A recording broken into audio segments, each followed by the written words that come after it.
Sai martua manasida namambaen Jesus haposanai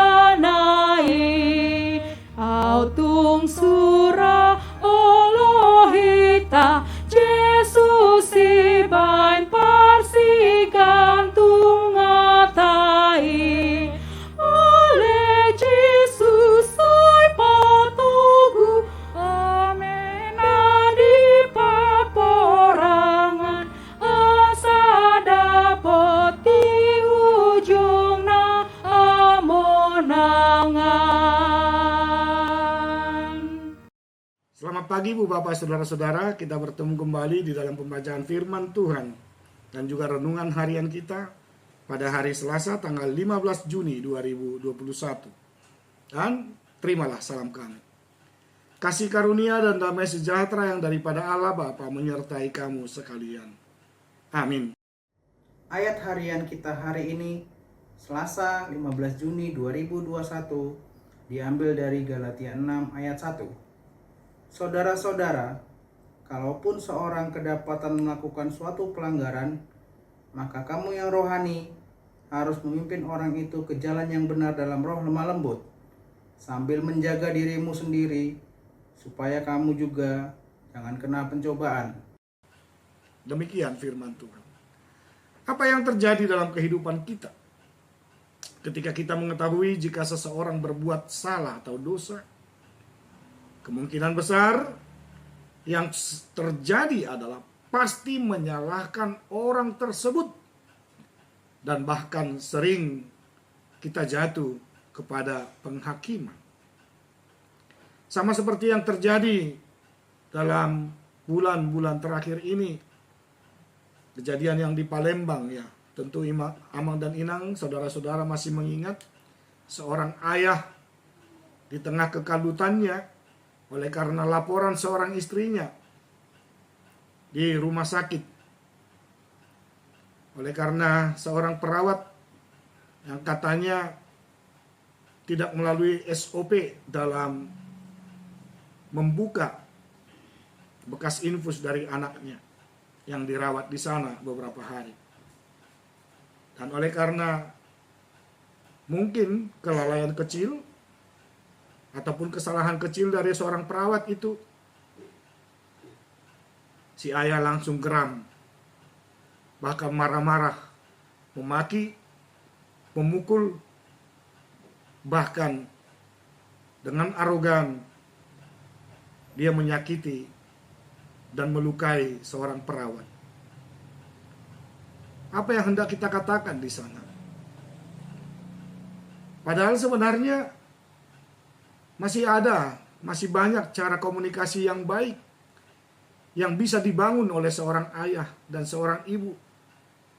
Jikalau anaknya atau mereka merasakan ketidakadilan atau kekurangan pelayanan dari seorang perawat tersebut. Namun manusia sering mengambil keputusan sendiri, dan di sanalah sering manusia ketika dia mengandalkan pikirannya, dia sering jatuh kepada pencobaan. Dan bagaimana sekarang ketika kita mengetahui seseorang berbuat salah, ibu bapak saudara-saudara, apakah kita akan memakai cara kita berpikir dan cara kita bertindak? Apakah kita akan memakai komunikasi yang bisa dibangun sedemikian indah, sedemikian baik, agar permasalahan terlebih dahulu terang benderang dan tidak berakhir pada penghakiman itu, bahkan berbuntut kepada pengaduan ke pihak yang berwajib atau yang berwenang? Ibu bapak saudara-saudara, itu merupakan ilustrasi nyata dalam kehidupan kita. Oleh karena itu Rasul Paulus mengingatkan kita saat ini, bagaimana sebenarnya ketika kita yang dinyatakan sebagai anak-anak Allah, melihat berbagai macam kecurangan yang terjadi atau kesalahan yang terjadi di tengah-tengah dunia ini, Paulus mengingatkan kepada kita, itu adalah merupakan suatu peluang untuk memperkarakan perkara hanya kepada Tuhan. Supaya kita tidak memperkarakan perkara kita atas kehendak dan pikiran kita sendiri. Hingga akhirnya kita harus sebenarnya meyakini ketika kita yang telah menjadi anak-anak Allah, yang telah menjadi rohani, yang spiritualitasnya oleh karena religiusitasnya itu, sebagai orang Kristen dia harus mempunyai spiritualitas yang menghidupkan, bahkan yang memberikan ketenangan, yang membagikan kasih. Supaya ketika kita melihat pelanggaran demi pelanggaran yang terjadi, marilah kita menilainya pertama sekali dengan kacamata kasih. Supaya pada akhirnya kita dipenuhi oleh kebenaran daripada Tuhan. Jikalau kita diajak untuk menyelesaikan perkara ataupun pelanggaran-pelanggaran tersebut. Ibu, Bapak, saudara-saudara, sekali lagi kita harus dipenuhi oleh kasih, dipenuhi oleh kebenaran Allah, dan hidup di dalam kelemah lembutan agar bisa menilai sesuatu perkara itu. Apakah itu adalah perkara kejahatan yang disengaja atau perkara kejahatan yang tidak disengaja, atau mungkin bisa saja perkara kejahatan itu adalah memang sudah oleh niat yang tidak diinginkan oleh Tuhan. Dan pengalaman seperti ini, kita harus mencari keadilan yang sempurna dari Tuhan. Supaya tidak seorang pun oleh karena perkara itu jatuh dan terjerumus kepada hal-hal yang tidak diinginkan oleh Tuhan. Supaya kita tidak terjerumus kepada keputusan yang tidak adil. Supaya kita tidak terjerumus juga di dalam pembenaran sepihak. Oleh karena itu, Paulus juga pernah mengingatkan kita, mengingatkan setiap orang-orang percaya, mengingatkan saya dan ibu bapak sekalian.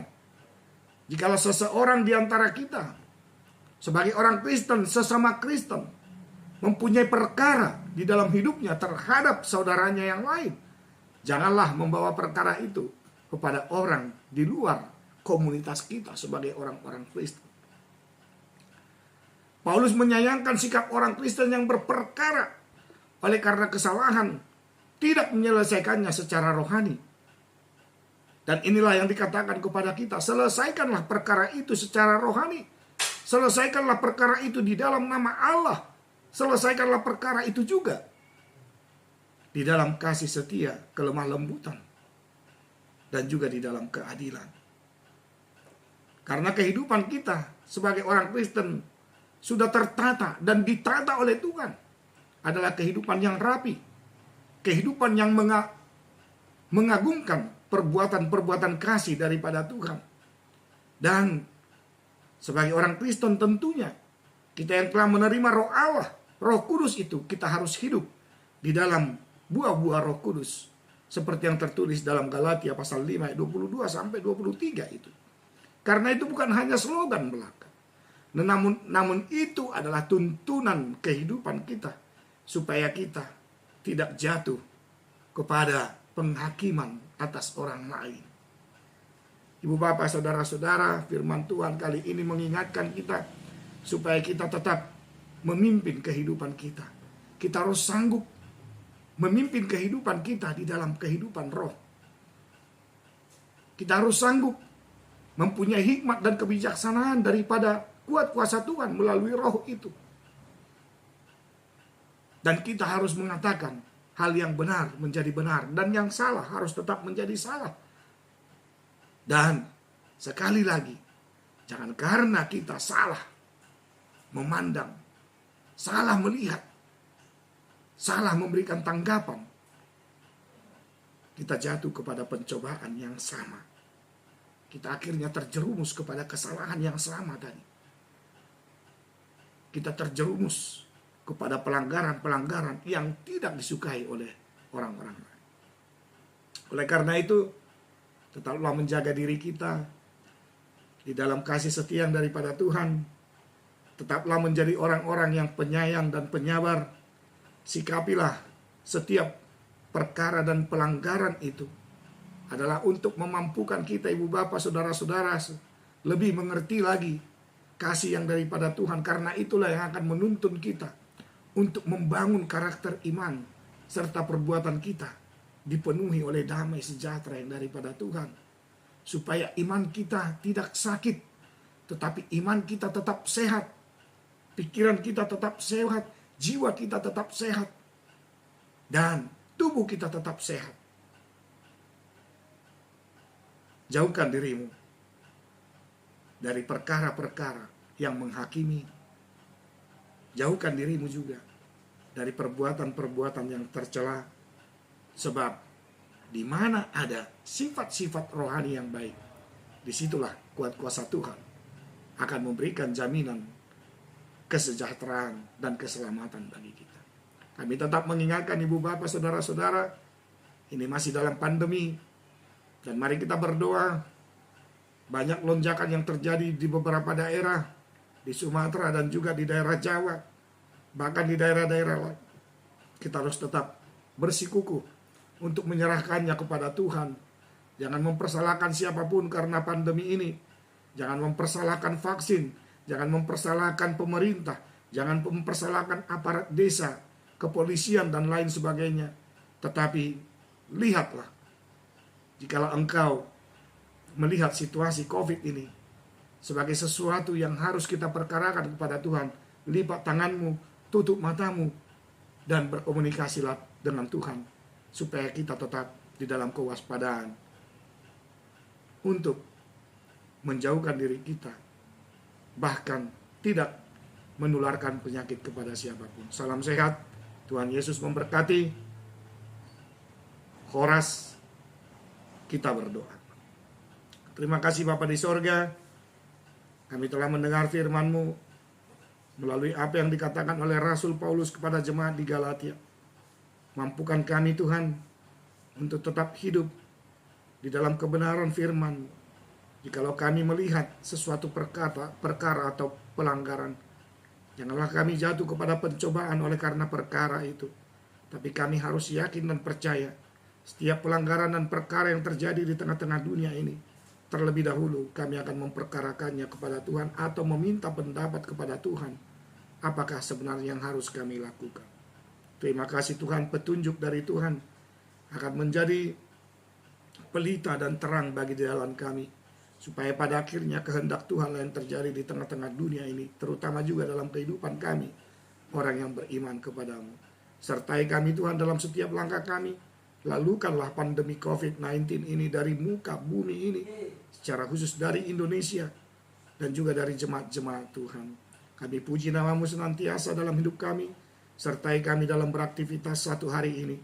Kami mulai di pagi hari dan kami akan akhiri di malam hari atau di senja hari. Tuhanlah yang selalu memampukan kami untuk melakukannya. Dimanapun Tuhan pekerjakan kami untuk melayani Tuhan, kami siap melakukannya. Dalam Kristus Yesus, ampunkan dosa-dosa kami. Kami serahkan hidup kami serahkan keluarga kami masing-masing. Kami serahkan gereja-Mu. Kami serahkan Indonesia ini. Kami serahkan kota di mana kami tinggal hanya kepada Tuhan saja, termasuk dunia ini kami serahkan kepada Tuhan, supaya Tuhan mengendalikannya di dalam damai sejahtera. Terpuji-pujilah nama-Mu yang kudus, agung, mulia, dan kekal itu. Anugerah Tuhan kita Yesus Kristus, kasih setialah Bapa, dan persekutuan dengan Roh Kudus memberkati engkau sekalian. Amin.